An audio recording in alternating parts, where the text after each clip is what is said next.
teman-teman, nama saya Jeremy Fedrico Salim. Saya dari Fakultas Bisnis dan Ekonomika, jurusan akuntansi. Nah, di sini saya akan sedikit menjelaskan tentang virus corona dan bagaimana sih kondisi uh, masyarakat Indonesia yang terkena virus corona ini.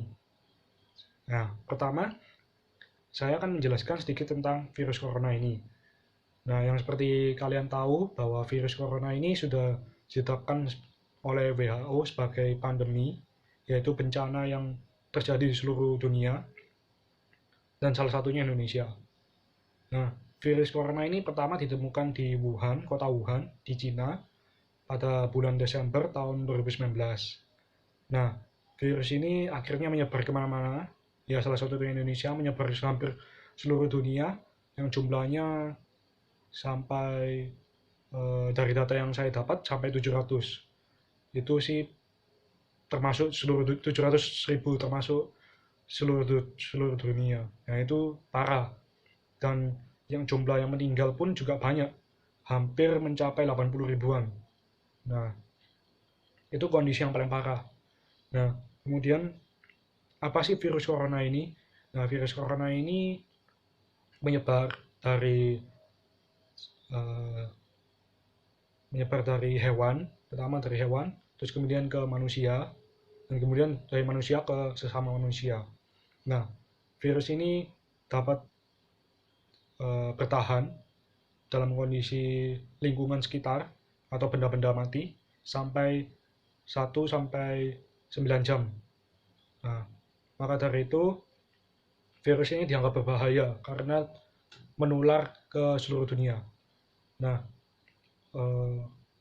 saya akan sedikit menjelaskan tentang bagaimana cara mengatasinya, ya, atau ya cara mengatasinya gitu. Yang pertama yaitu cuci tangan, karena WHO sudah menganjurkan cuci tangan. Kenapa harus cuci tangan? Karena cuci tangan itu air yang ada itu dapat membunuh virus. Kenapa bisa membunuh virus? Karena virus tersebut, virus corona ini 70%-nya itu adalah lemak. Jadi lemak yang ada di virus tersebut akan dipisahkan oleh air sehingga virus tersebut dapat mati oleh udara. Nah, virus ini memang tidak dapat menyebar di udara, maka dari itu cuci tangan itu penting karena air itu dapat membunuh virus tersebut, gitu. Nah, terus kemudian minum air yang banyak, karena minum air panas hangat gitu, karena virus ini tidak dapat bertahan hidup di suhu-suhu tertentu. Nah, kemudian penyebab dari virus ini yaitu yang pertama demam, batuk, terus diare, dan yang paling parah itu kematian. Ini parah sampai kematian. Nah, itu yang kondisi tubuh kita jadi tidak beraturan. Tapi kondisinya macam-macam sesuai dengan kondisi manusia itu sendiri. Yang paling parah mereka sampai demam, panas, sampai tidak bisa bergerak di dalam tempat tidur. Nah, itu parah. Tapi yang berbahaya lagi adalah mereka yang tetap beraktivitas di luar dan mereka dalam kondisi yang sehat. Itu yang berbahaya. Mereka dapat menularkan ke sesama manusia, beraktivitas di luar seperti biasa, tapi juga menyebarkan virusnya kemana-mana. Nah, itu yang bahaya. Maka dari itu kita stay di rumah, tetap di rumah saja, agar kita terhindar dari penyebaran. Itu rantai penyebaran itu akan diputus kalau kita tetap di rumah saja gitu. Jadi itu terus kemudian saya akan menjelaskan kondisi masyarakat yang di Indonesia akibat terkena virus corona tersebut. Nah, kondisinya memang sangat tertekan, kondisi ekonominya jatuh tapi tidak seberapa. Kita negara Indonesia adalah negara yang masih mumpuni dalam menangani virus corona ini dalam aspek segala hal, karena jauh lebih baik daripada kondisi negara-negara yang lainnya, negara-negara yang hampir tidak dapat menangani virus corona tersebut. Yang pertama, saya akan mengambil contoh bagaimana sih masyarakat kita ini. Nah, salah satunya yaitu komunitas-komunitas yang ada di Indonesia. Ya nggak jauh-jauh. Kita lihat kondisi di Surabaya, yaitu komunitas seperti bonek, terus seperti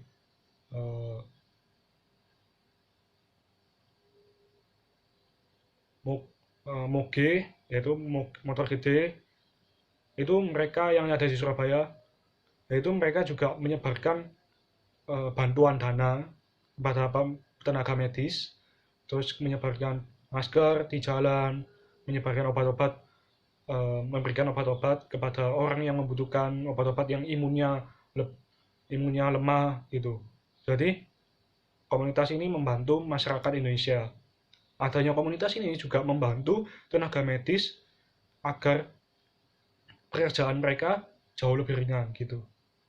Tetapi sebenarnya kondisi tersebut masih dalam tahap yang berbahaya. Kenapa? Karena mereka berkumpul untuk menyebarkan masker, dan itu kan berkumpul, jadi itu juga dianggap berbahaya. Nah, ya saya kan nggak bahas itu, saya akan bahas sedikit tentang bagaimana sih sikap kita sendiri. Jadi yang sikap kita ini sikap kemanusiaan yang adil dan beradab. Nah, sikap kita ini seharusnya adil bagi sesama gitu. Jadi bagi mereka yang membutuhkan, sikap kita ya dahulukan mereka, kepentingan umum. Jadi kita dahulukan masyarakat yang lebih membutuhkan. Seperti contoh Jokowi memberikan bunga atau cicilan suku bunga di bank, yaitu hampir 1 tahun. Nah, 1 tahun ya lebih, terus itu kemudian diberikan kepada penderita virus corona. Nah, mereka diberikan itu kenapa? Karena untuk mereka kondisinya yang sudah tidak bisa bergerak lagi gitu, yang parah. Nah, kemudian saya juga bilang bahwa kita masyarakat harus mendukung apapun kondisi sosial di dalam masyarakat kita. Nah, pertama yaitu kita harus jaga diri, ya.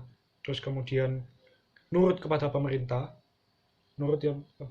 yaitu apapun peraturan pemerintah yang dilakukan oleh pemerintah, kita harus tetap nurut. Ataupun karantina wilayah atau lockdown, itu yang paling parah, sampai lockdown pun yang paling parah, kita pun harus tetap nurut kepada pemerintah, agar pemerintah itu dapat bekerja untuk menangani virus corona ini dengan baik gitu. Nah, terus kemudian jaga diri jaga kesehatan ya teman-teman, agar kita terhindar dari virus. Kenapa? Karena virus itu dapat menyebar dimanapun, sehingga kita pun tidak tahu gitu. Terus yang keempat, jangan panik ya teman-teman, karena ini penting, karena kita tetap satu Indonesia, saling mendukung. Tenaga medis di bagian terdepan, mereka yang menangani virus-virus corona ini, mereka juga bayar harga, bayar nyawa. Semoga kita tidak sampai begitu. Ya, terima kasih ya teman-teman, jaga kesehatan masing-masing. Bye-bye.